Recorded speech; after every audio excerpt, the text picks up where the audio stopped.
Good evening and welcome. Our program is just going to get started in a moment, so if you could please take your seats, that would be much appreciated.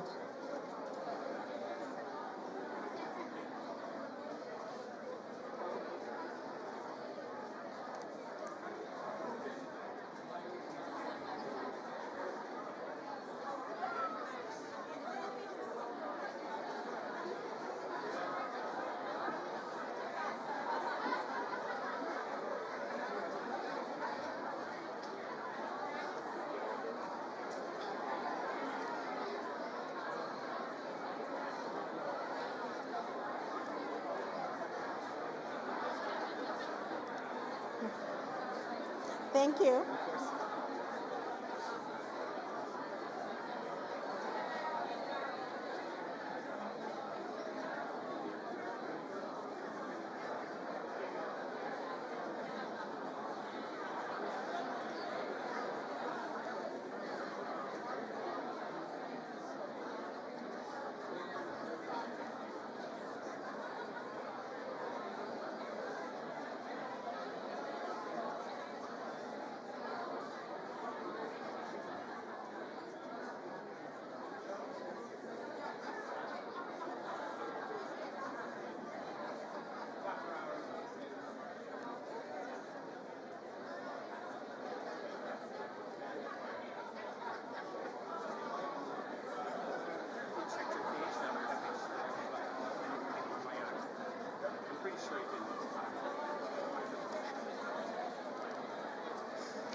You're not supposed to introduce the last minute. So don't introduce the last minute. I'm just filling time.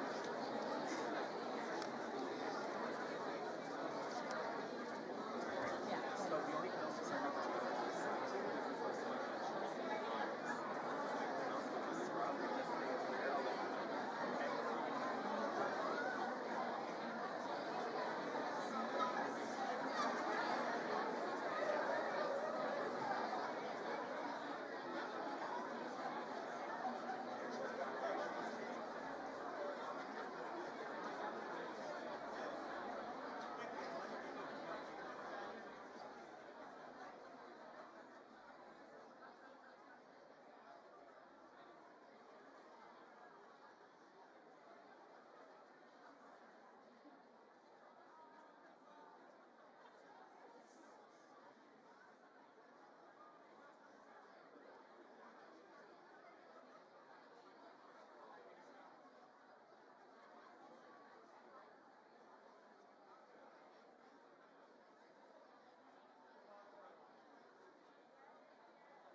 Good evening.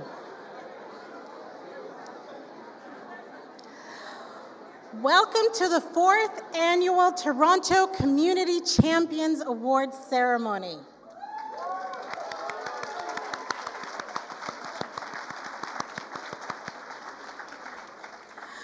My name is Denise Andrea Campbell, and I'm the Deputy City Manager for Community Development and Social Services here at the City of Toronto. I am so... Thank you. I am so delighted to host this event tonight. It is my second year, and I can't think of a better place to be. I would like to begin by acknowledging the Indigenous peoples of all the lands that we are on today and the importance of the land which we call home. We do this to affirm our commitment and responsibility to improve relations between the nations and our understanding of local Indigenous peoples and their cultures.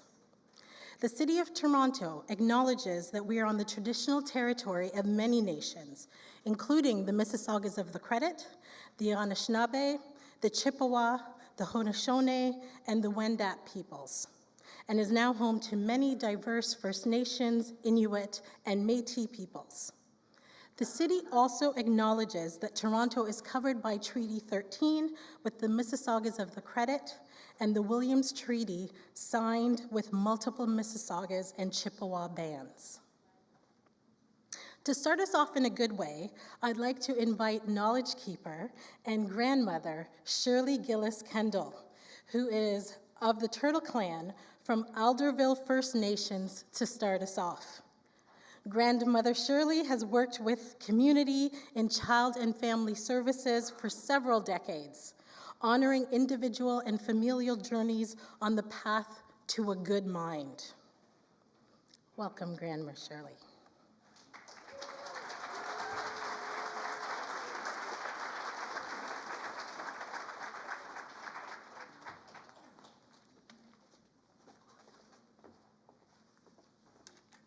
Thank you so much. I can just take a minute here to look around this beautiful room, all these beautiful faces here tonight, all these beautiful hearts, so thank you very much. And I want to say to everybody here right now, Nyawa Haskano, thank you for being so well and bringing that peace with you tonight. It's really, really wonderful to be here. So I'm a bi-nation woman. I'm from the Anishinaabe and Haudenosaunee people, and but more especially, I like to say where I come from, and I come through the waters of my mother, Bonki Benesi, and she came through the waters of Wasquenabe, her mother, and she came through the waters of her mother, Emily. So I come from a very strong line of Anishinaabe and Haudenosaunee women. I want to give thanks especially tonight to everything that came before us, and this is what I was taught, all our non-human family, for we would not be here without them. They hold us up all the time, and they have always followed their original instructions, unlike us humans, okay? I want to give thanks especially tonight to everybody here for all your ancestors being here tonight to honor people who do such good work in this community. I want to thank you for that. And an elder of mine a long time ago, Jan Longboat, she said to me, Shirley, we don't praise our people up enough. So this is a night for big praise for all the people who do the work in this community. And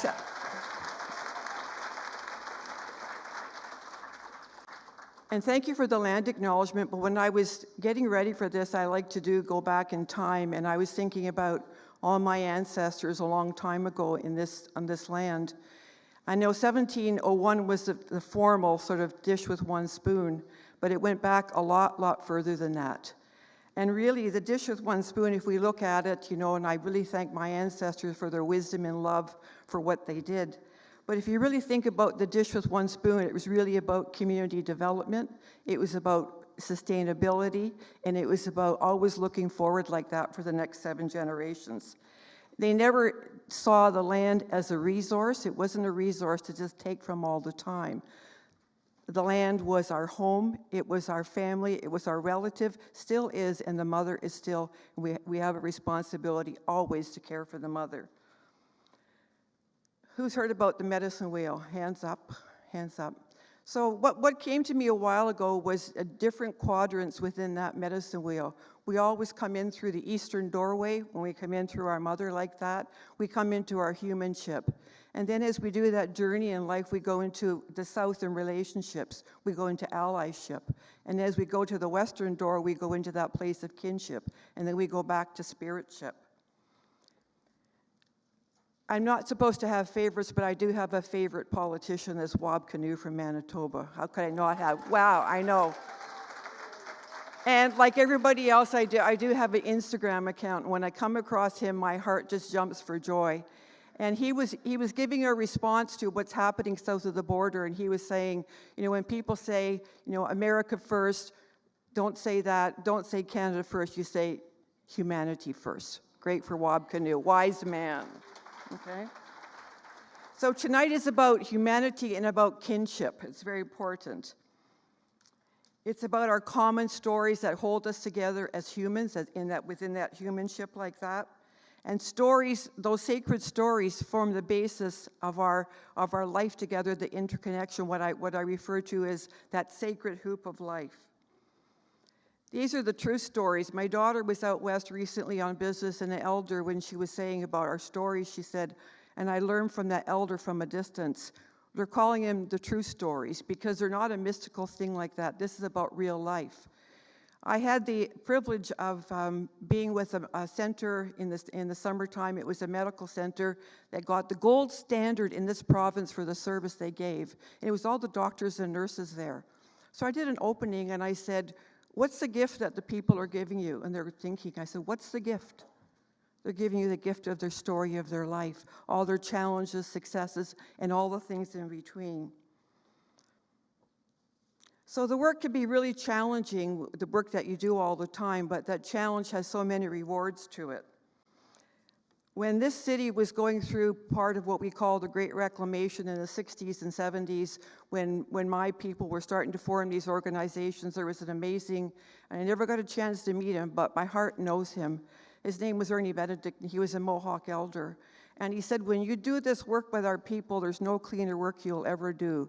That good, clean work is about how you do that with a good mind all the time. Yes, there will be challenges all the way like that, but that is a gift of doing the work with our people. And within the culture I'm from, we always talk about learning across that cycle of life like that. I had the privilege of being at a conference in the springtime. It was a provincial youth outreach workers conference. And there was a young man who was a keynote. And when I heard him say this, I was really, really taken aback. And I had to get my phone out right away and put it in my notes. And what he said is, if what you're building only benefits you, it's not big enough. So go big with what you're doing. That young man is still doing the work in the community since he was 12 years old. There was... Who's ever read Richard Wagamese, the great Richard Wagamese? Hands up, 1 hand, 2 hand, 3 hand. I have he has a place in my heart for a very long time, even though I never met him. He passed back to spirit in 2017. And I've read so many of his books, and I have this connection with him because our history is very similar. Our history is very similar, being removed from your family, finding your family, and all the things in between like that. And when that wonderful elder saying that all that we are is story, I thought about this would be appropriate to read and come to that place of kinship tonight. And Richard Wagamese is quoted by so many of our Indigenous academia all the time, and they say he's wise, he taught them so much, and this was a man with a grade 9 education who got his PhD through telling those stories, okay? So this is what Richard says. All that we are is story, from the moment we are born to the time we continue on our spirit journey. We are involved in the creation of the story of our time here. Is what we arrive with, it's all we leave behind. We're not the things we accumulate. We're not the things we deem important. We are story, all of us. What comes to matter is the best possible story we can while we're here. You, me, us together. When we can do that and we take the time to share those stories with each other, we get bigger inside. We see each other. We recognize our kinship. We change the world one story at a time. Enjoy your stories tonight. Nyawa.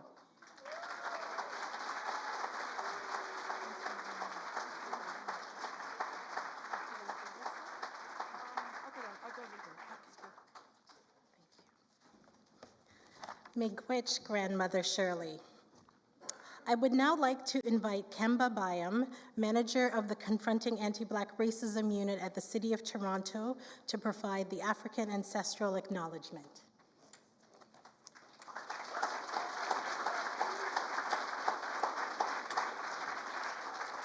Good afternoon, everyone. It's really an honor to be here. I want to just go over a little bit about the creation of the African Ancestral Acknowledgement and then give 2 examples of why it's important in this work. So the Confronting Anti-Black Racism Unit began or created the African Ancestral Acknowledgement really as a voluntary recognition for Black staff to really recognize the ways that our ancestors have given us knowledge systems and carried us through, and also to understand the ways in which the accomplishments of our ancestors sometimes gets erased. And so the acknowledgement, there's a template, and then those of us who are Black staff can really take liberties to expand on that. And the template really talks about acknowledging that we are all treaty peoples, but also acknowledging how many of us came here involuntarily as a result of the transatlantic slave trade and slavery through the Americas. And in expanding on understanding how we use this in moving our work forward, we use the principle of targeted universalism. And simply put, that principle is about when we at the City of Toronto remove systemic barriers experienced by the most disadvantaged communities, all Torontonians benefit. So thinking about this great evening that we have, I want to bring 2 examples forward. First, talking about the Black Panther Party, who started the first widespread grassroots free breakfast for children program in January 1969, really to combat hunger in Black communities in Oakland, California. The program claimed to have fed over 20,000 children daily across 23 cities by the end of 1969. And the reason why this program was started is because the co-founders of the BPP worked in social service organizations in Oakland before they actually started the party, so they saw what was happening to young Black children. Local businesses were able to donate culturally relevant foodstuffs for Black children, like eggs, like milk, like grits, and like toast. And so this work really set forward the understanding that a nutritious meal at the beginning of each day is important for all children, and that these experiences set good habits throughout adulthood. And these are some of the tenets that we're seeing in the school nutrition program. And in the same year that this breakfast program was put forward, we had the Black Education Project, which was started by Marlene Green. If you don't know about Marlene Green, please look her up. And in that in the Black Education Project, which my parents were actually volunteers, so I am a byproduct of that, Black students advocated against the disparities through the education system, the discrimination in public life, in the workplace, and policing.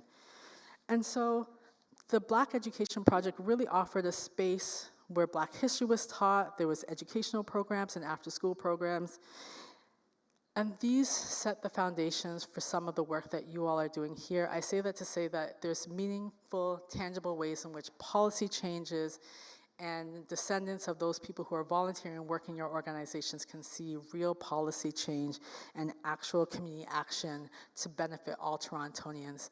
So I'm really thankful that we are able to recognize our ancestors. I'm looking forward to meeting each of the awardees. Congratulations. Thank you.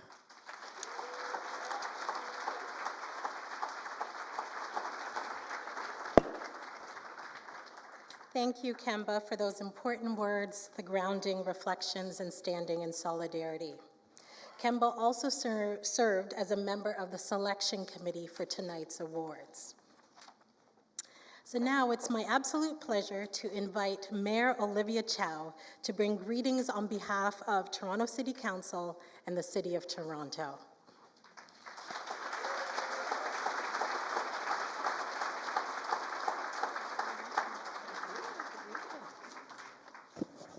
Wow, good evening. Good evening. Oh, wow. Whoa, we could do better than that. It is a fantastic evening, isn't it? Yes, it's absolutely fabulous to be here. I am joined here by our Deputy Mayor, Paul Ainsley, Councillor Jamel Myers, also Chair of TTC, Councillor Vince Crescente, our City Manager, Paul Johnson, and Deputy City Manager Kate Essel, and and all of you. I'd like to thank the members of the Toronto Community Champion Award Selection Panel. And it has representatives from Volunteer Toronto and the Two-Spirit people of the First Nation, city staff from the Toronto Public Health and Social Development. Thank you for your work. And a very special person, the United Way of Greater Toronto. Thank you, Heather, for being here. And Enbridge Gas that provide the sponsorship that are over there. Thank you all for joining us for this most incredible evening celebrating leaders in our city. And to those of you that are celebrating, that's all of you celebrating.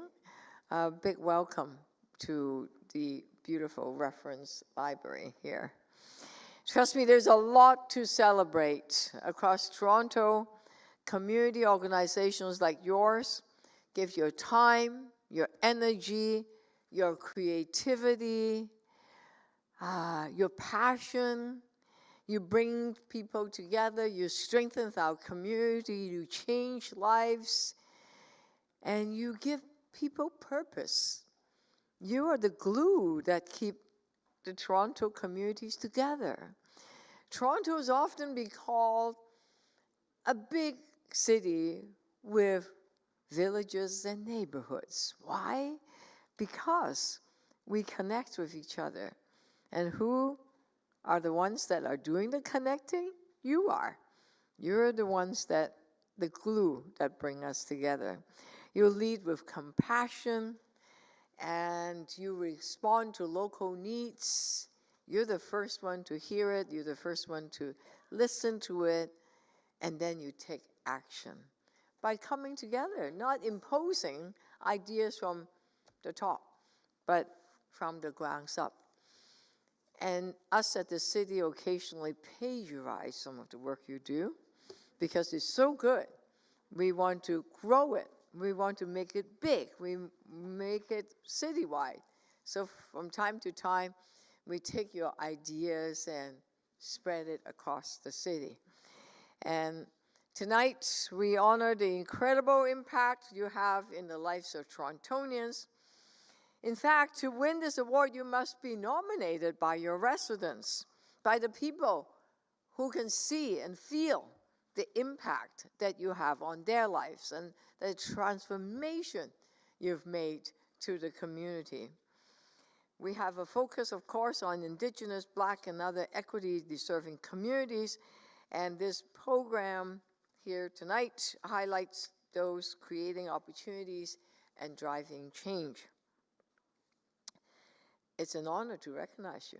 I believe we have 25 Toronto Community Champions organizations, and 25 organizations, absolutely. And trust me, there are a lot more applications. I see the row of judges there. And thank you for inspiring us also to take action.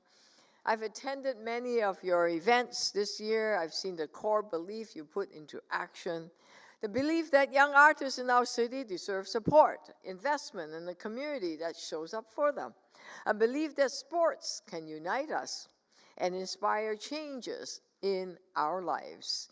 That sharing our culture and traditions help us connect and be empathetic to each other. That we need to care for the health of our neighborhoods. Help refugees and newcomers find their footing in our city. Give our children safe and inclusive spaces to grow. And through the generosity of the United Way of Greater Toronto, each community champion will receive a cash award, hard cash, $2,000 tonight. Thank you, the United Way. Woo!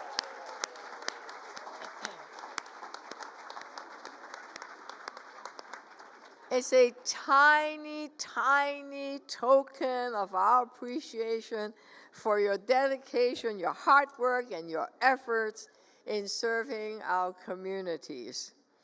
And we know that the award will help you advance your work, inspire others to join you, and back at City Hall, what have we been doing? You probably have noticed libraries are now, every one of them, all 100 of them are open 7 days a week with longer hours, including Sunday. Yeah. You will notice, including this one downstairs, there's a youth hub, or you can call it teen zone, a place for young people after school to hang out, to play games, get free snacks of their choice, get to read, get to borrow books, get to play board games, and any number of things they want to do, arts and craft with librarians. We have also, we are committed, and we will be. We are this close in feeding every single kid, 330,000 of them, in their school, a mid-morning meal. Yay!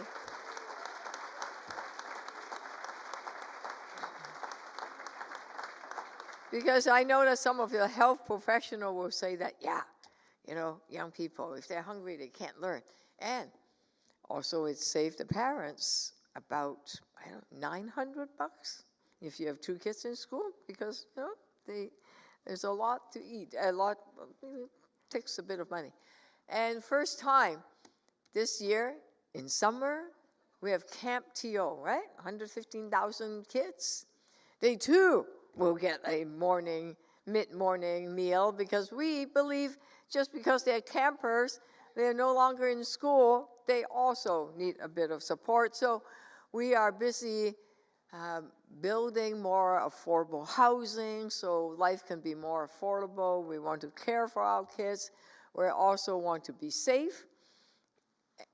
You know, it's hard to serve your community if it's not a safe city, but we want to report to you. Our murder rate is the lowest in 50 years. Yeah, it's pretty impressive. Youth violence is down 40% because it's all the youth activities that you provide them. And it is a joint effort. I can go on about what we are doing, but it's you that is most important, because you and all of us together create a more affordable, caring, and safe city. Thank you so much, and congratulations to all the winners and the nominees.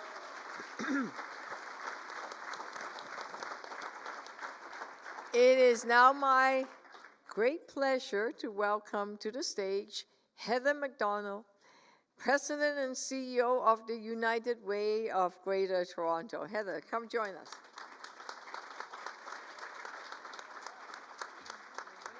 Thank you. Oh, wow. Thank you, Mayor Chow, and thank you to the City of Toronto for bringing us together to recognize this year's Toronto Community Champions.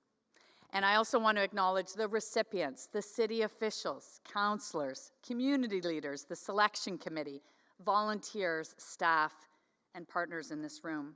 And thank you for interpreting tonight. Tonight is about the people and organizations who make Toronto stronger through their daily work of care, connection, and service. You see the needs of the city up close. And because of that, you build solutions to help fit real lives' needs. You make me so proud to be a Torontonian. Now, I was thinking of something grandmother Shirley mentioned. You talked about your mother, and that's the sign for mother.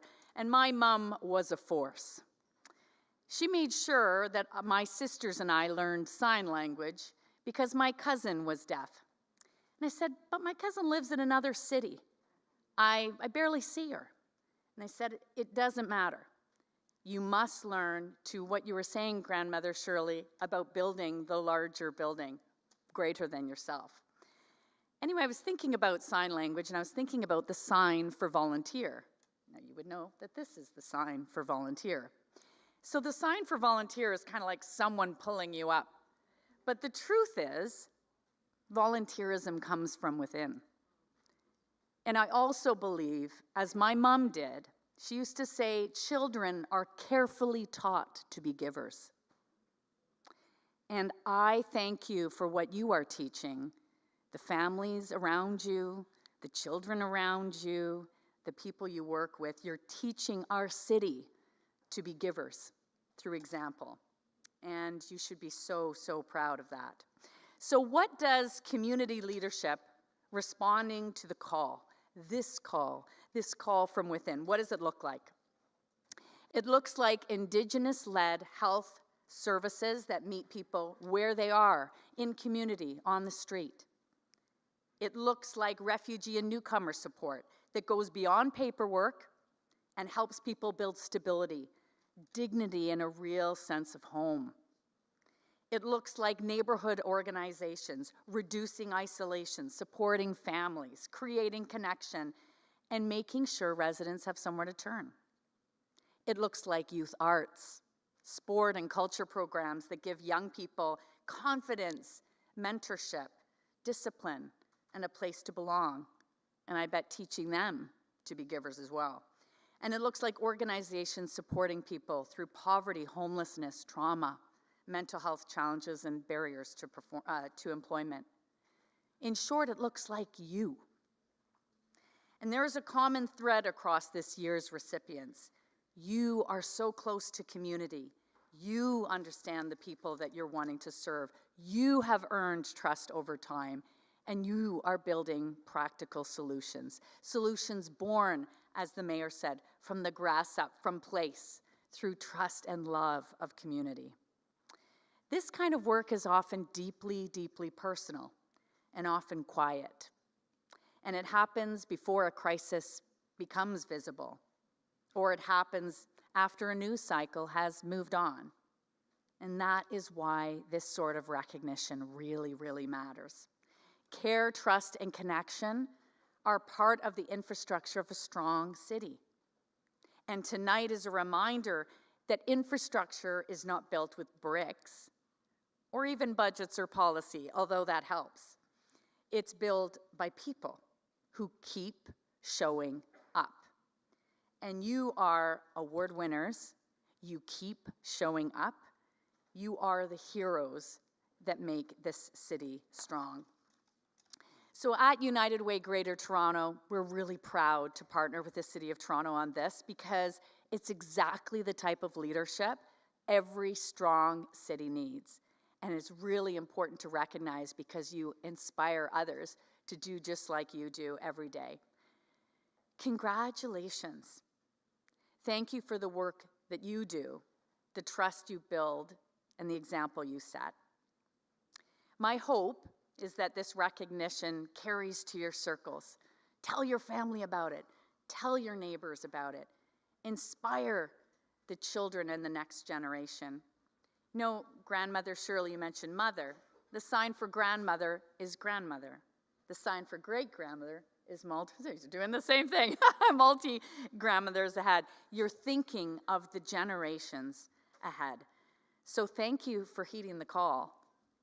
Thank you for heeding the call to volunteer, for bringing that inspiration from within yourself, and thank you for inspiring a city.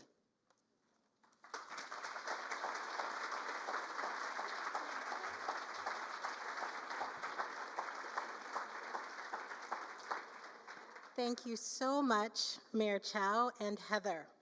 Now, as the mayor just mentioned, United Way of Greater Toronto has been a partner of the Toronto Community Champion Awards since its very inception. We are grateful for your support. We're also very grateful for the support of Enbridge Gas, who is also a partner of this year's awards program.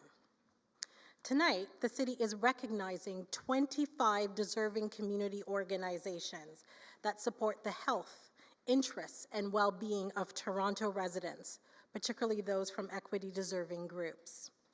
The Toronto Community Champion Awards is a unique opportunity for individual residents to recognize the hard work of community champions through their own lived experience. From almost 200 nominations received, the selection committee has chosen the 25 recipients and recognized an additional 10 organizations as honorable mentions. So at this time, I would like to acknowledge the committee and to thank them for their time and expertise. I'd like to ask you to stand. Kemba Byam, the city's Confronting Anti-Black Racism Unit. Oh, sorry, not everybody. That was a good example of unclear instruction. My apologies. Let's do that again. I would like to ask the committee to stand. All right, if they're able. So Kemba Byam, the city's Confronting Anti-Black Racism. Sarah Cohen with Toronto Public Health. Joanne McKiernan with Volunteer Toronto. Sage McMahon with Two-Spirited People of the First Nations. And Nadisha Watwala with United Way Greater Toronto. So thank you for giving them a round of applause, and later you will all be able to stand. All right. So let's get to the highlight of our program, the awards. I now wish to draw your attention to the video screen for a short presentation highlighting the organizations from Etobicoke and York.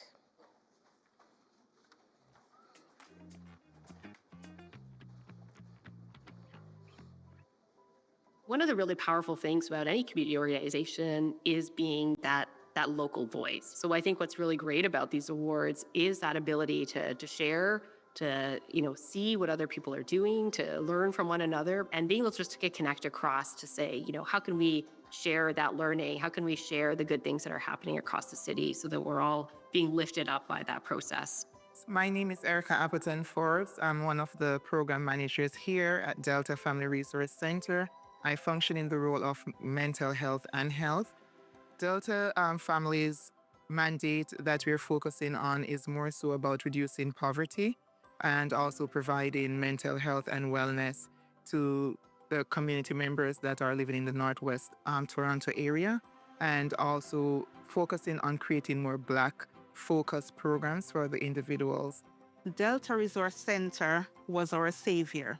They helped me to gain counseling through my difficult times. They advocated for us. They really helped from their heart. We're living in a diverse area. We want to ensure that we're serving everyone that comes to our door who need our services. I'm Kiki. I'm the board chair of the Rexdale Community Health Center. We work to provide healthcare services to one of the most diverse communities in the city of Toronto. We provide a wide range of programs and services that focus not only on healthcare, but on the overall well-being of the community. They know where to reach us.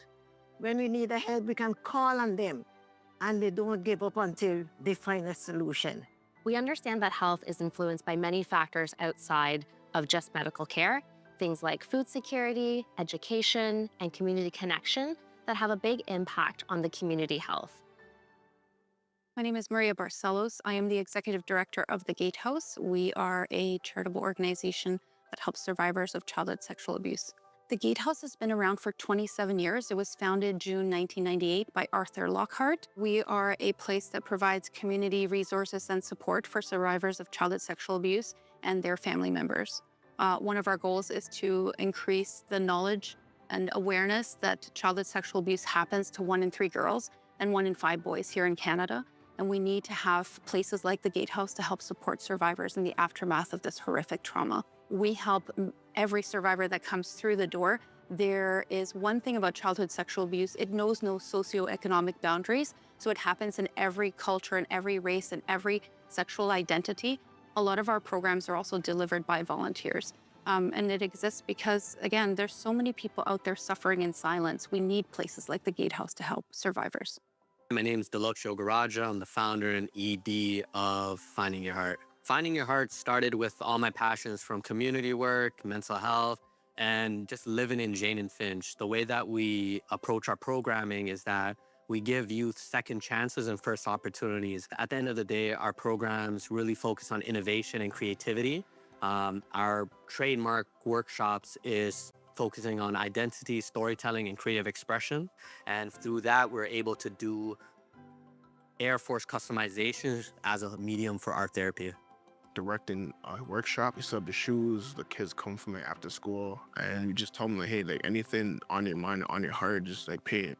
How can we, lead that day by day and show the youth like what's attainable, what's possible, like the things that I'm learning, I'm sharing with them, so it doesn't feel very gatekeepy, it feels very normal. That really involves a lot of the work that we're doing in art therapy. My name is Quentin Rossetti. I am the Executive Director and founder of Astral Sankofa Arts Initiatives. So as it relates to our mission, is to create equity for Black artists in public art in Toronto and beyond. And so the organization is here to mentor and create more opportunities and support artists who are interested in public art, but also helping them realize that they are stewards for the community. We have consultations and the community comes in, they let us know their ideas and we talk to them and we explore their stories and we try to reflect those stories in the art. An organization like ours and organizations that are celebrating and really building community are important to help amplify the uniqueness of that diversity and multiculturalism. Astral Sankofa is going to continue doing what they do because the community sees it, the staff sees it, everybody's positively affected by the stories, the art, and the sense of community that we've built together. Receiving the Toronto Community Champion Award is truly an honor for Rexdale Community Health Centre. For us, this recognition is both a celebration of what has been achieved and a motivation to keep going. To be a community champion, it means a lot, right? Like, I think it's all, like, it really supports the validation of the work that we're doing. An award like this, it is highlighting, our work that we're doing every single day. It means everything. It means validation. It means recognition. It means we are being appreciated for the effort that we've been putting out into the community. It means that we are being seen in terms of Black artists finally getting recognized for contributing to this city. Receiving the Toronto Community Champion Award means more visibility to this work, and it gives hope and inspires survivors to come forward. So another person watching this video who is a survivor, you're not alone, and there is help out there. The Gatehouse is here for you. Our community organizations are often the heart of many of the neighborhoods in Toronto, and so essential to make sure that people feel like they have a place, that they belong in the community, and that they can get help when they need to. I think this is a moment where we get to say thank you, and I hope that that's felt by these organizations.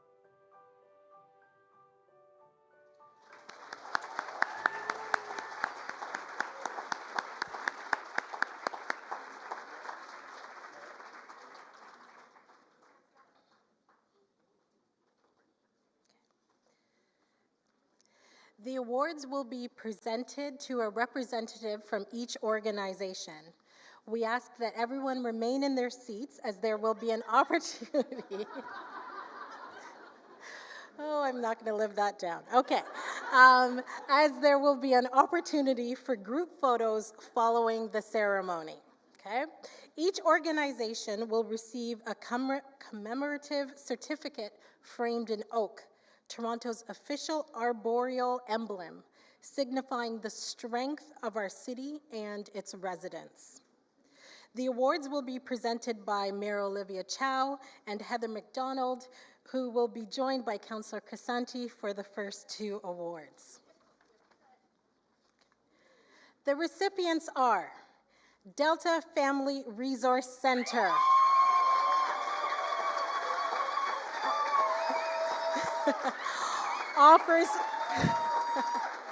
offers programs designed to transform Black lives by nourishing family well-being, championing mental health, empowering Black communities, and ensuring the prosperity of families, youth, and seniors. Congratulations.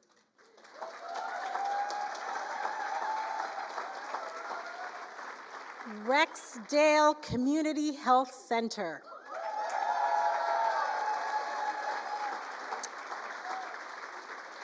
Delivers accessible primary health and specialized services that improve the health and well-being of individuals and families in North Etobicoke.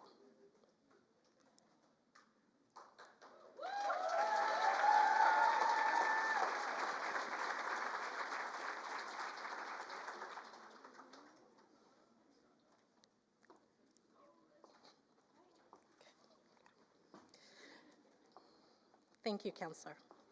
The Gatehouse.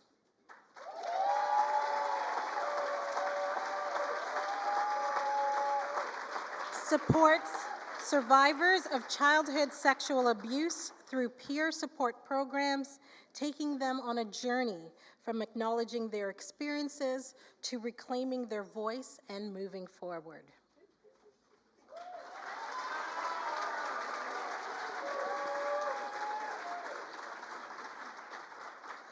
Finding Your Heart. Uses creative expression such as sneaker customization as a gateway to deeper conversations with racialized and Black youth around identity and healing.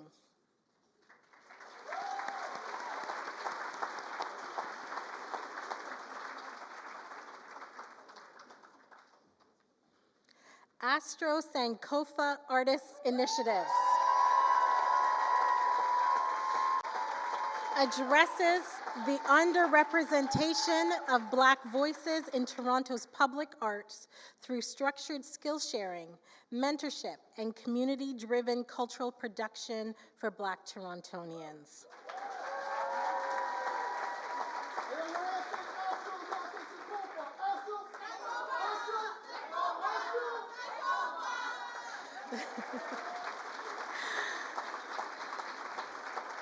Congratulations to these organizations.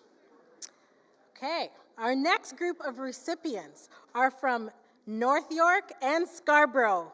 Here's their video.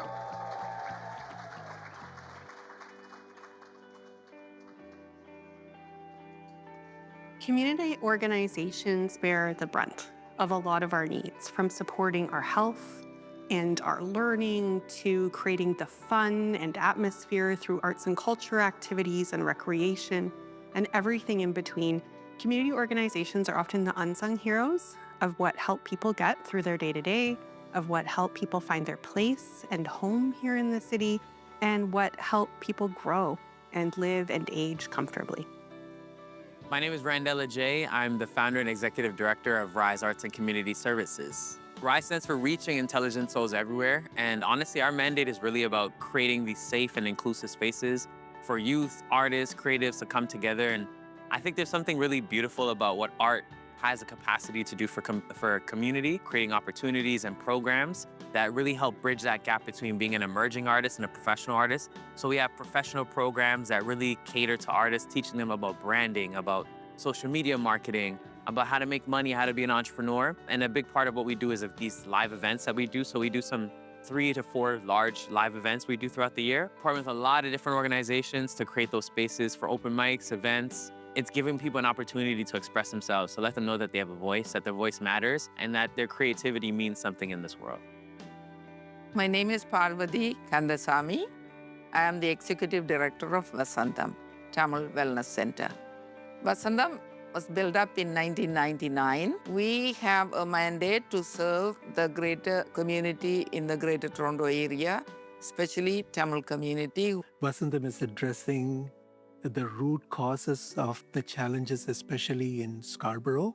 Major programs we do is seniors, elder abuse or abuse programs, and also we do addiction, substance abuse and addiction, gambling addiction programs. We are the only one Tamil organization which is doing gambling addiction programs in the Greater Toronto Area. My name is Maria Spear, and I'm the Executive Director of NeighborLink North York. Our mission is to engage neighbors in practical, relational, sustainable ways. We do that through 2 food banks, as well as mobile food distribution for folks who are not able to get to a food bank. We try to serve them in the best way possible, and that includes, getting to know them, making sure that they have a food that meets their needs. Anytime we have a program, we're always so impressed about how the community shows up for each other. And I think that's the heart and the essence of the work that we do in general, just seeing the joy in people's faces when they can make that connection to other people, and that's just what we try to emulate as an organization. We want to make sure that everyone feels supported, and we also bring in other organizations and community groups to make sure that no one feels isolated. They're able to move forward and connect with other people in the community and get the right supports that they need. I am Sabina Ali, and I am one of the founding members, and now I'm the executive director of Thorncliffe Park Women's Committee. Once a scary place has become a welcoming place. The park that you see now has become a community hub for the members of the community here. We started as a group in 2008 with a vision of revitalizing this only accessible public space in Thorncliffe Park neighborhood, which is R.V. Burgess Park. Our main goal was to bring people out and make this place a better place for families and children, where people can engage, make friends, share information, and also celebrate the public space. To the city, thank you. Thank you so much for recognizing all these organizations. It gives us reason to continue doing this work.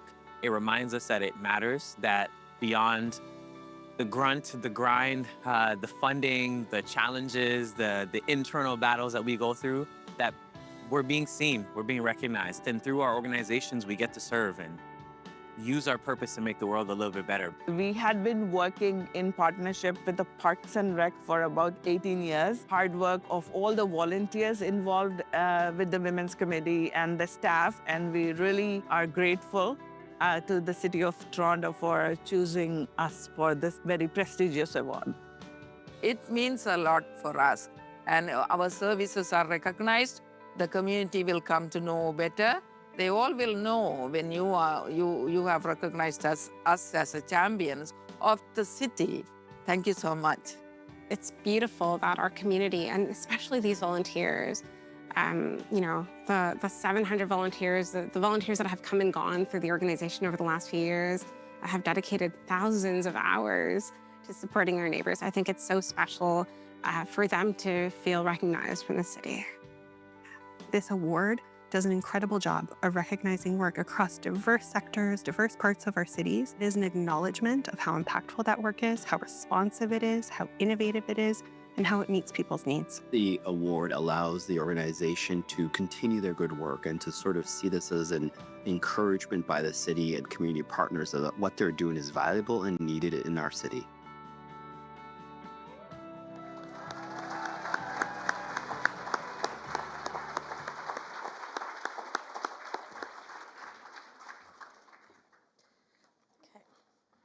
The recipients are Rise Arts and Community Services,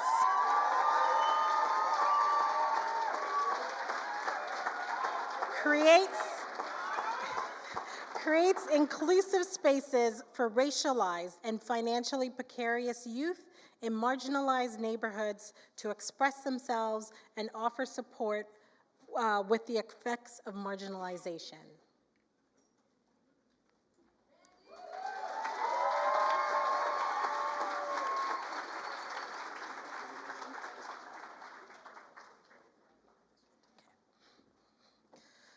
Joining the mayor and Heather are Deputy Mayor Ainsley and Councillor Myers to present the award to Vasantham, a Tamil wellness center, which provides support to Tamils in Toronto through programming and services that address the psychosocial needs of the community.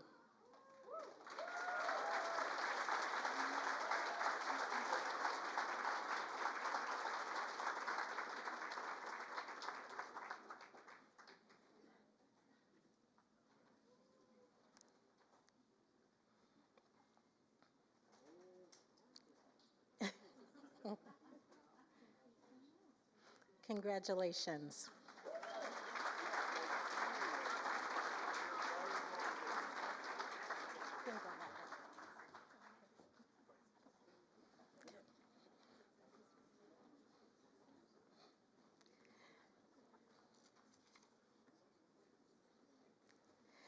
Neighborhood Link North York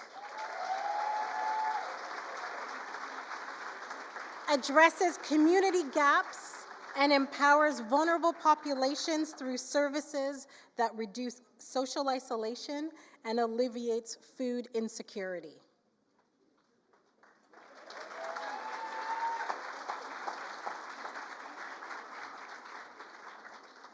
The Thorncliffe Park Women's Committee.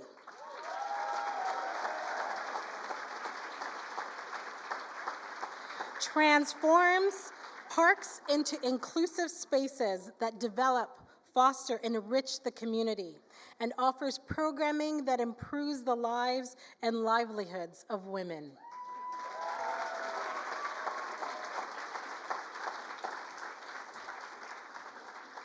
Congratulations to these organizations.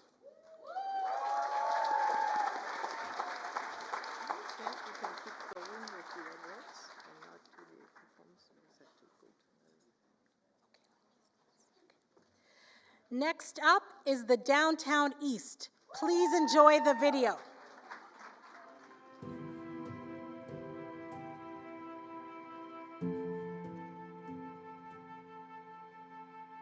So the Toronto Community Champion Award is a critical and vital award that really helps us platform and spotlight the tremendous impact that our community organizations are having in our communities day in and day out. Community organizations oftentimes are the first ones to invest in upcoming artists, emergent artists. We know that community organizations are rising up to meet that emerging and growing need for young people to be able to thrive and live well in Toronto. My name is Karina John. I'm the Executive Director of College Montrose Children's Place. So we run free programs for families with children 0 to 6. So we run early on child and family center programs. We run family support programs. Our programs are free, accessible. Our goals are to build community, provide support networks for families, to have early learning opportunities for all families.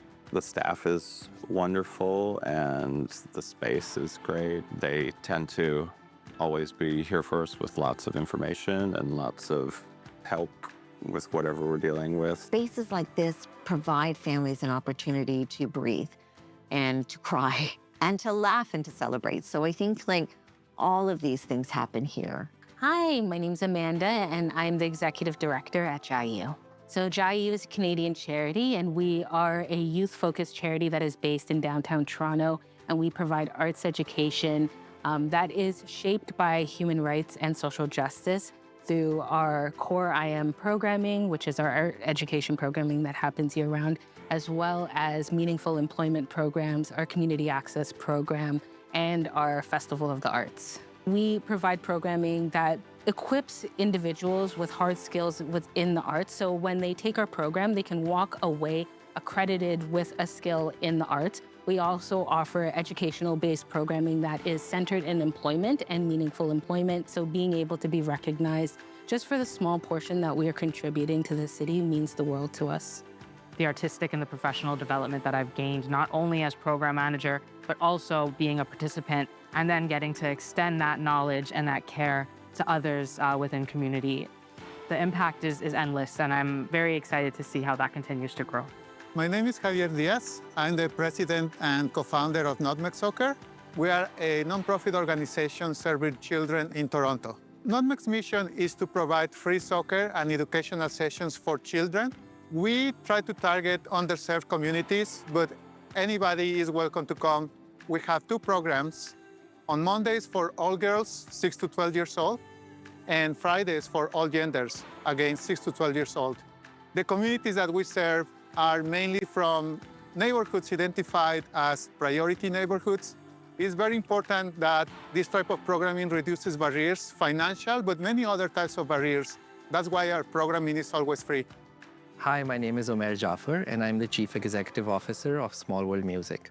Small World does concerts, festivals, mentorship and artist development programs for equity-deserving artists, newcomers, and refugees. Our mandate is to equitably represent their perspectives, voices, languages, songs, and instruments as part of the cultural fabric of this city. Before I got into Small World, I was kind of unsure about what my place was. And then I stepped into this room, and for the first time in over a decade of playing, I felt like I found my people. It's important for all Torontonians to feel that they belong. Their stories matter, and their languages, their voices are as Canadian as anyone else's. That's why the work that we do makes us excited, because we're creating a real equitable space for all of our perspectives to be part of the bigger story of this city. My name is Ricardo Webster. I'm Vice President of Youth United Basketball. So our mandate is mainly just to have a safe space, safe zone for all the kids in the community. So we have basketball. We also have after-school programs that we do, summer programs that we offer as well, fitness and health programs. I actually grew up in this community, and I didn't have certain resources, and I wasn't able to partake in certain things only because my family wasn't able to afford those things. Having a program that's free and accessible to many kids, that's our main thing. I've had a lot of guys I graduated through the program. They come back now and they actually contribute and help out with the program. I've been a part of Youth United for 3 years ongoing now, and it's impacted me and my family by, giving me a safe space to train and do what I love, which is basketball, and also putting my family's mind at ease, getting me out the house, while also having a space where I'm supported and I have role models I can look up to. I've made a lot of friendships, almost relationships with mentors, guys that have helped me, get to where I want to in basketball and get better at basketball. Those guys have helped me a lot, just get better and learn things that I couldn't without them. This is really an honor to be nominated by our participants. Everything that happens in that program is done with intention. And so to be recognized by families directly in a formal way is really special and really rewarding. I'm so honored that we are actually able to sustain our work and be able to provide services to so many great people, and every single person who walks through the door who has taken a part of JIU with them over the years. It will be a big motivation for our volunteers to continue donating their time and enthusiasm with us. This right here is a pivotal thing for us that can help us build a little bit more. It just brings more awareness, more opportunities to our program. We share this award with all the artists, community members, volunteers, staff, and partners who have been with us on this journey.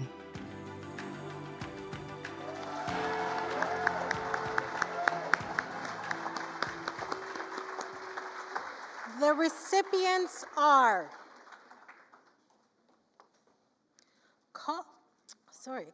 College Montrose Children's Place.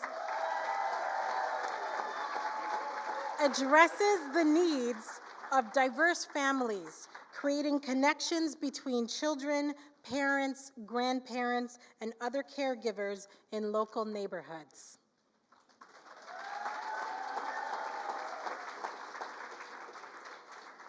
A youth-focused community arts groups, JIU, festivals, positions creativity to educate, build empathy, foster healing, and strengthen community through arts-based programs.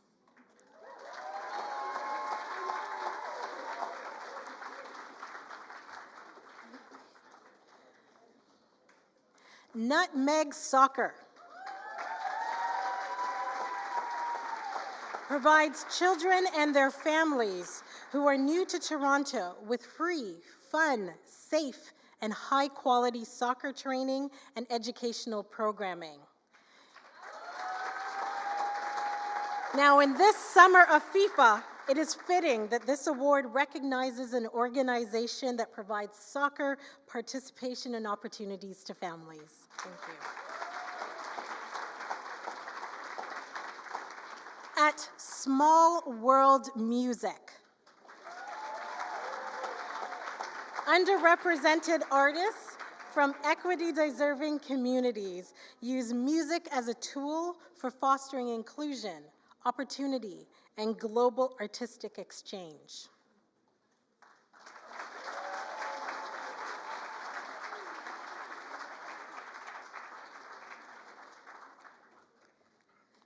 By breaking down long-standing barriers to participation, St. Jamestown Youth United provides youth from downtown Toronto with basketball training and development to build confidence, leadership, and belonging.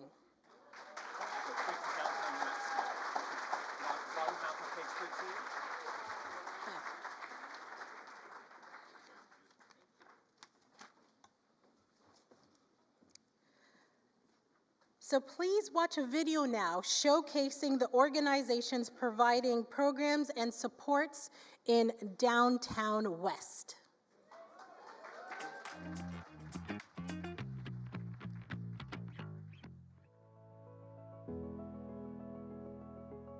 Our community organizations are often the heart of many of the neighborhoods in Toronto, and so essential to make sure that people feel like they have a place, that they belong in the community, and that they can get help when they need to. I mean it when I say we wouldn't be as successful at the City of Toronto without our connections to these community organizations. And so I think this is a moment where we get to say thank you. My name's Joe. I'm one of the co-founders and co-program managers of the Toronto Street Soccer program with the Canadian Street Soccer Association. We started playing in 2024, so we started organizing games every week and inviting people from different shelters across the city to come and play.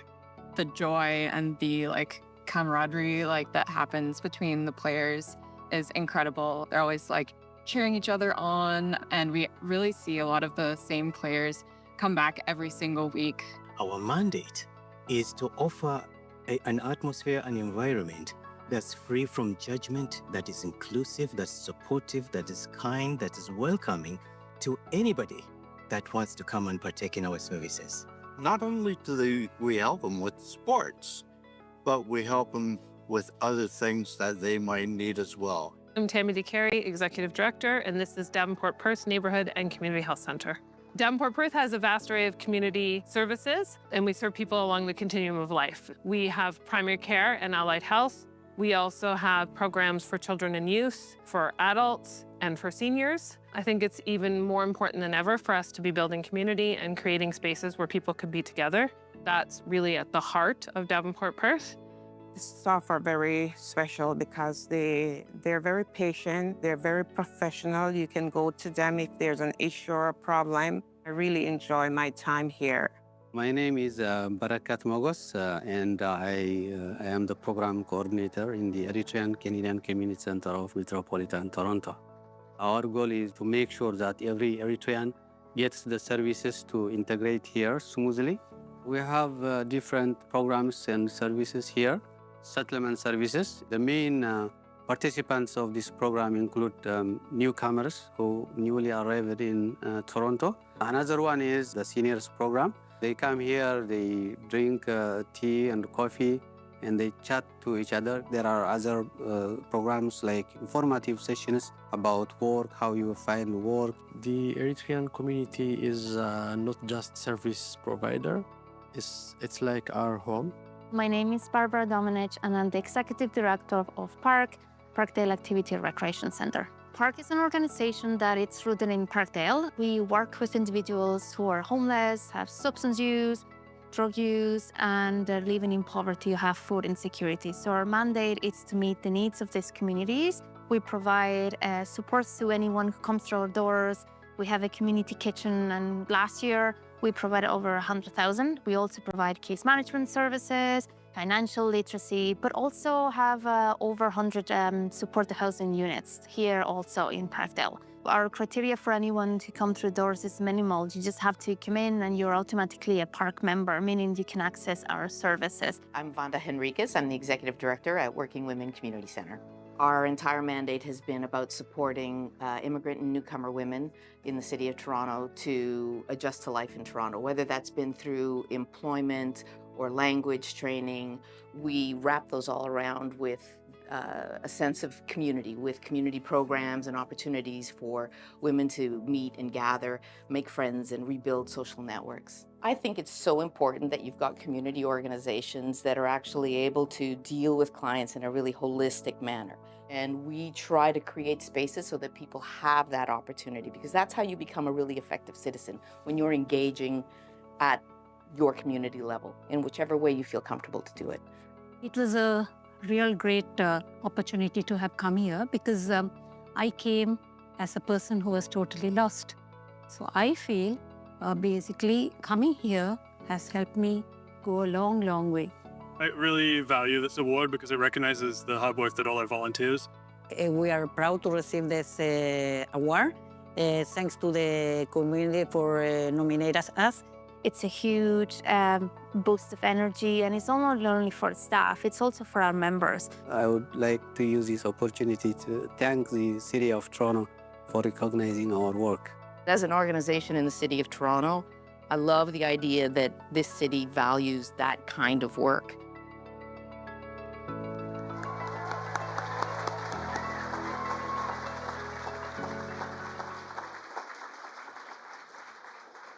And now for the recipients.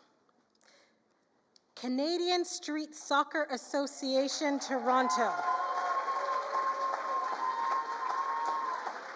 Provides year-round free programs for individuals experiencing homelessness, addiction, mental health challenges, and social isolation. This is another soccer organization that provides wonderful opportunities to the community. The city is pleased to honor them as we look forward to welcoming FIFA to Toronto. Davenport Perth Neighborhood and Community Health Center.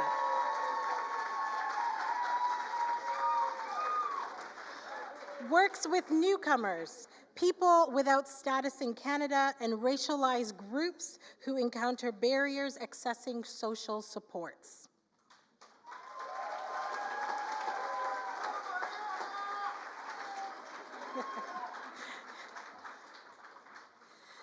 The Etrian Canadian Community Center.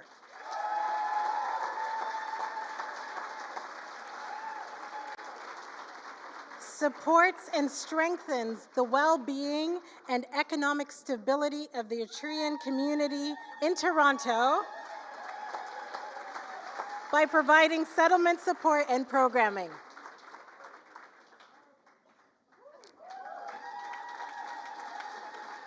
Rooted in one of Toronto's most vibrant and underserved neighborhoods, the Parkdale Activity Recreation Center supports adults facing mental health and substance abuse challenges, homelessness, and other barriers.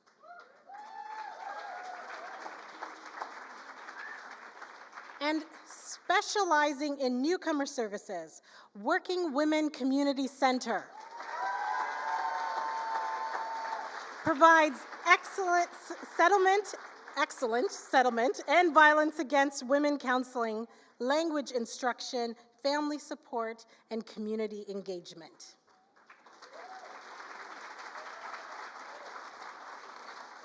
Congratulations to all these organizations.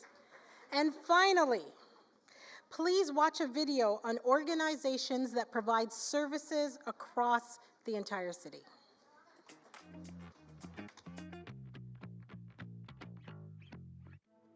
While the community organizations are critical to us making sure that Torontonians have access to the really important services that they need. They may be social supports, it may be health supports, maybe just how to connect in their community. Without community organizations, we wouldn't be able to do this work. Tansi, my name is Shirley Bourgeois, and I'm the program lead at Call Auntie. Call Auntie is an Indigenous-led low-barrier clinic. We are interdisciplinary, which means that we work with midwives, nurses, nurse practitioners, doctors, and community health workers to be able to provide access into the broader healthcare system to folks who have a currently complex relationship with the healthcare system.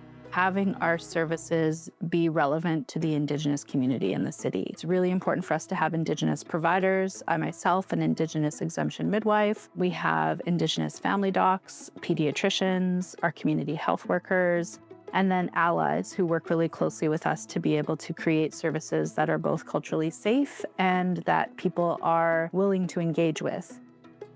I'm Ainsley Chapman, and I'm the Executive Director of Evangel Hall Mission. We work in the field of housing and poverty relief. We've been around since 1913.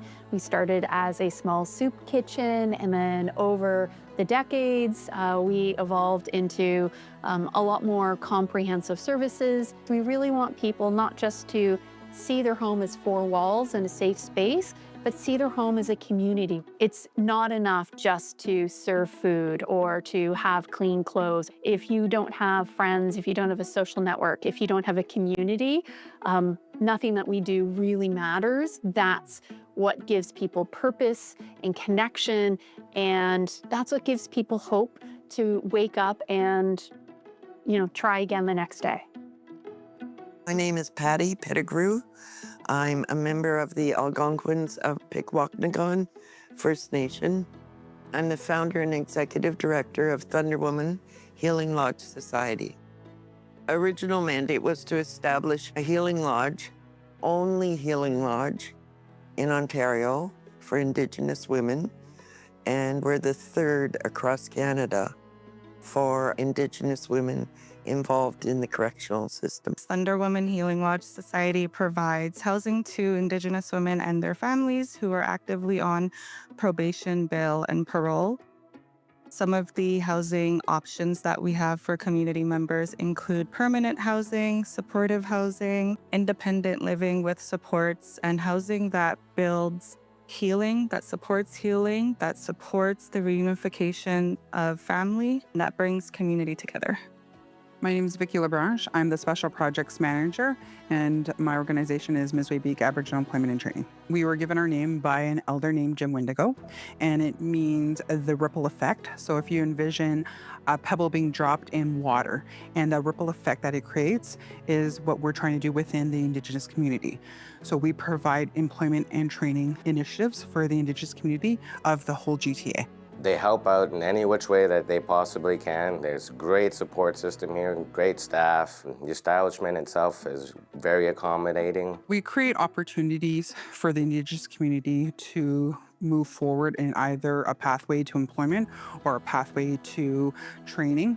We essentially try to break down the barriers and or doors that may prohibit them from seeking what they want to do going forward, and really trying to, better the community as a whole. My name is Anne Lequang, and I'm the Executive Director of Canadian Connections, Welcoming Refugees Home. We are a national charity that was founded in 2021. And to date, we have provided programs and services to over 6,000 refugees from over 20 countries. Our mission is to provide low-barrier, meaningful settlement support to refugees that are making Canada their new home. Canadian Connection was the first organization that that visited us in the hotel. They provided us basic things that we needed at that time, laptops so that we can have access to the training that we didn't have access to learn about culture, workplace, about the Canada, everything. We believe that the work that we do allows them to settle quicker and allows them to be able to live their true lives. My name is Dwayne O'Connor, and I am the Executive Director of Mennonite New Life Center of Toronto. So our primary goal is mostly settlement and integration into Canada. So we are looking at language services, we look at any sort of settlement documentation, paperwork, and assimilation into the Canadian culture. And then continue to grow up to pre-employment supports, employment supports, career bridging, language instruction, and Aurora House, which is a transitional home for people who have experienced gender-based violence or human trafficking here in Ontario. Most of our work is done by actually connecting everyone, and once we find out what their needs are, we help them find a way to actually survive here, to do well here, and to integrate into the community better. Receiving the Toronto Community Champion Award was really a surprise for us. We did not know that we were nominated, so it was a really nice surprise. I feel incredibly honored to be here with all of my colleagues, all of us working together to make such substantive change and improve the lives of people across Toronto. I think it's quite a statement to actually see that our staff and our clients are actually getting recognized for what they do. To just be recognized for the contributions and the work that we do within the community. A huge morale boost to know that the work that we are doing is recognized and that it's valuable to the community. I'm really honored. I feel really honored. I have wonderful staff. They work really hard and they're really dedicated. The City of Toronto has been a wonderful ally, very supportive. It was really heartwarming to see a number of Indigenous agencies before the selection panel to be able to really recognize the hard work that they're doing and the heart work that they're doing as well within our community. This award and recognition is important for their frontline staff, important for organizations to know that they matter, that they're not forgotten. Despite everything else that's happening in the world, they remain a critical part of communities and the response and support that people need.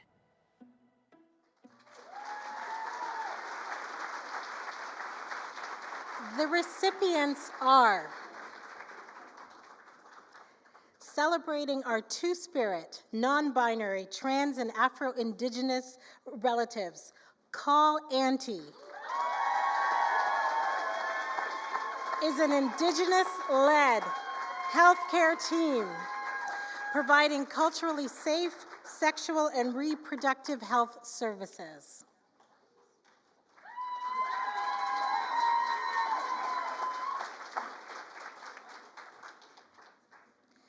Evangel Hall Mission supports individuals experiencing poverty, homelessness, and social isolation through programs to create community social networks, friendships, and found family.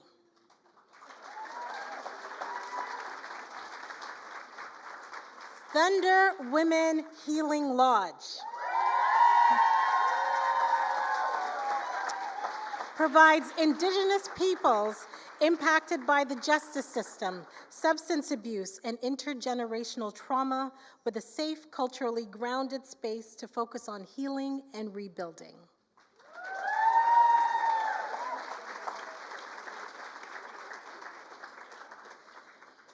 In the belief that strong Indigenous communities advance self-reliance through traditional practices and values, Mizwe Beek, Aboriginal Employment and Training,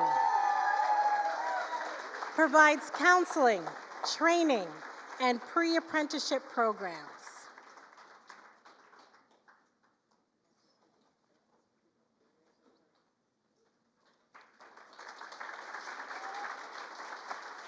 Canadian Connections Welcoming Refugees Home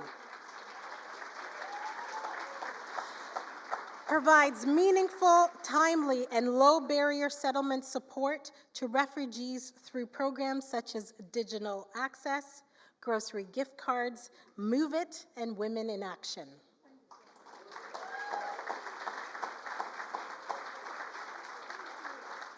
The Mennonite New Life Center of Toronto is a settlement agency that enhances housing stability and social inclusion through community-anchored programs and supports.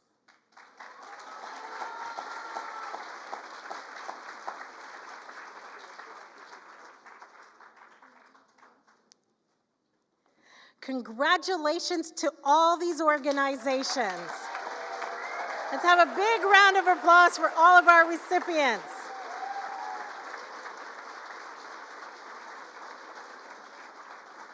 Thank you so very much for the work that you continue to do in our communities and for our city. Okay. Now, for our musical presentation. It gives me great pleasure to introduce Anika Deer, who you just saw earlier in our video. Anika will perform in honor of all of our award recipients. Anika.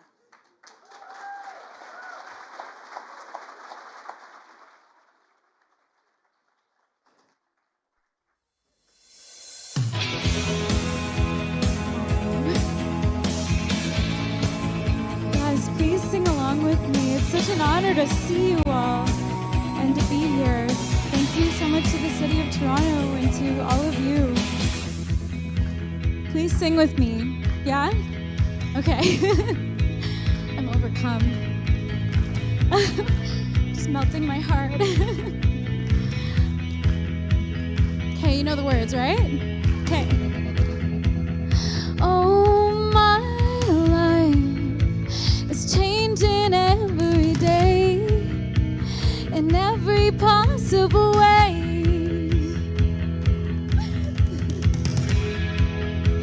And oh, my dreams, never quite as it seems, never quite as it seems.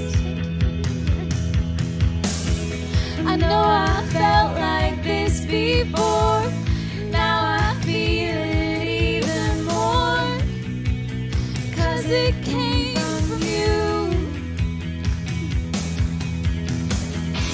And then I open up and see a person falling, here is me.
Thank you. Thank you so much.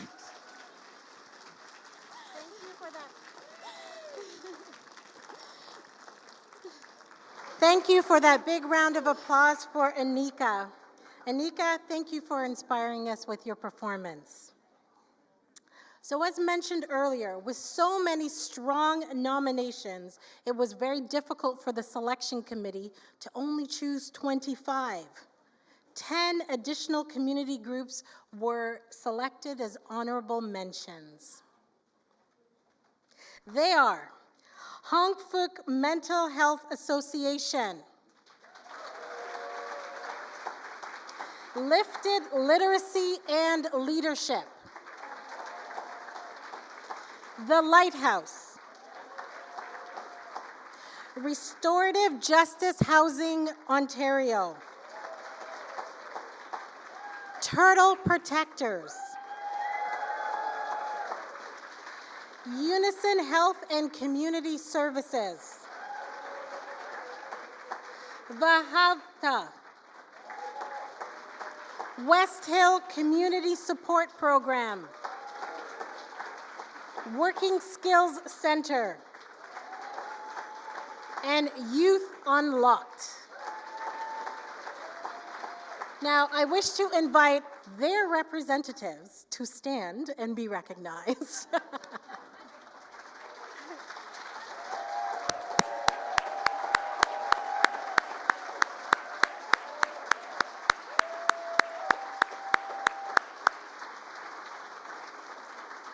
Congratulations. It is now my pleasure to invite Patrick Osland, Senior Advisor of Municipal Affairs and Stakeholder Engagement for Enbridge Gas, host of tonight's reception, to say a few words.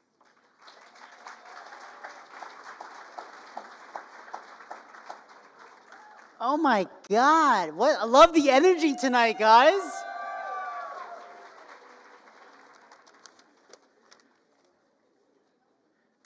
Listen, after seeing all the honorees tonight, it's clear to see why this room is so full of gratitude, pride, deep respect for people being recognized tonight. The community champions we're honoring reflect what makes Toronto truly, truly extraordinary. More than half of our city's residents come from equity-serving communities, and it's leaders like you. Working quietly, my speech was wrote, but not so quietly, it seems like tonight, but consistently, often behind the scenes, and help ensure people feel seen, supported, included. And that's why Enbridge is so proud to be here tonight. We're proud to have been part of the community since 1848. Not many people know that, but we really do believe in strong, resilient communities. So on behalf of everyone at Enbridge, congratulations to all the recipients tonight, all the honorary award winners as well. Don't let me keep you guys from the reception afterwards. Congratulations, everyone.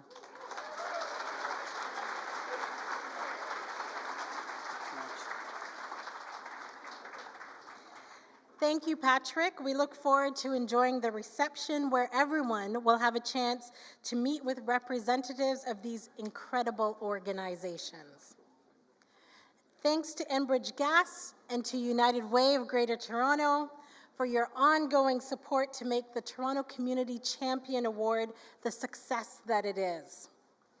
Now, I'm certain that you were all as moved by these incredible videos as I was. So our thanks to Ernesto Garcia and his amazing team from Garcia Creative for their work on the videos.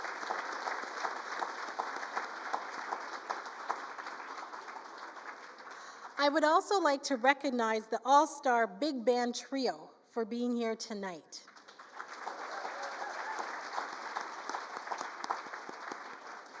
In just a moment, we'll be taking group photos, so please, awardees, listen for your organization's name to be called, at which time we ask that you come to the stage for your photo. Organizations are going to be called in the same order that they appeared on stage earlier tonight, okay? Now, thank you to everyone for joining us here tonight and for those who are watching us on live stream. Now, to close the evening, I would like to once again invite Anika to sing the national anthem.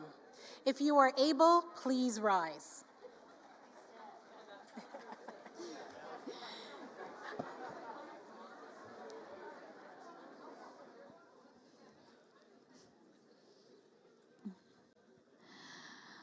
Oh, Canada, our home and native land, true patriot love in all of us command. With glowing hearts we see thee rise, our true north, strong and free. From far and wide, oh Canada, we stand on guard for thee. God keep our land glorious and free. Oh, Canada, we stand on guard for thee. Oh, Canada, we stand on guard for thee.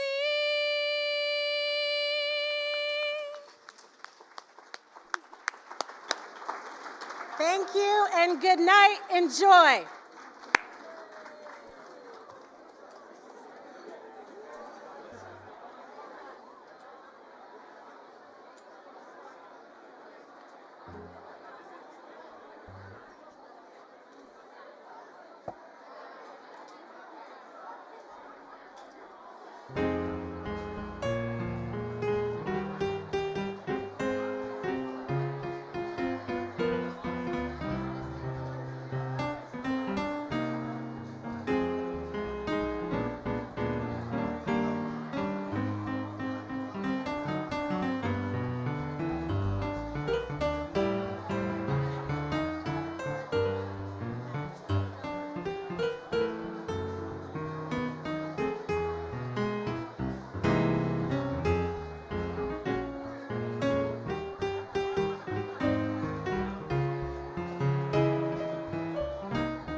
Well, I'm having this one first. Go ahead. That's the first one. Beep. Hello? Hi? I feel like this needs to be louder.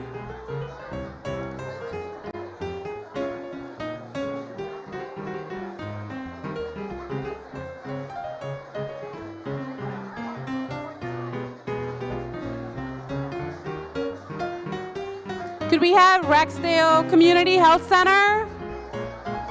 I can't see. Rexdale Community Health Center.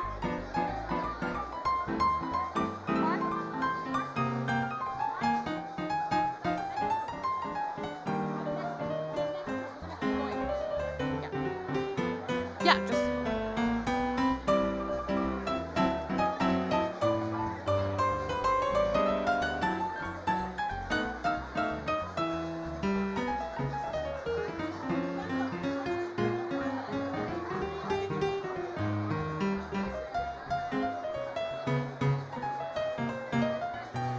It's right here.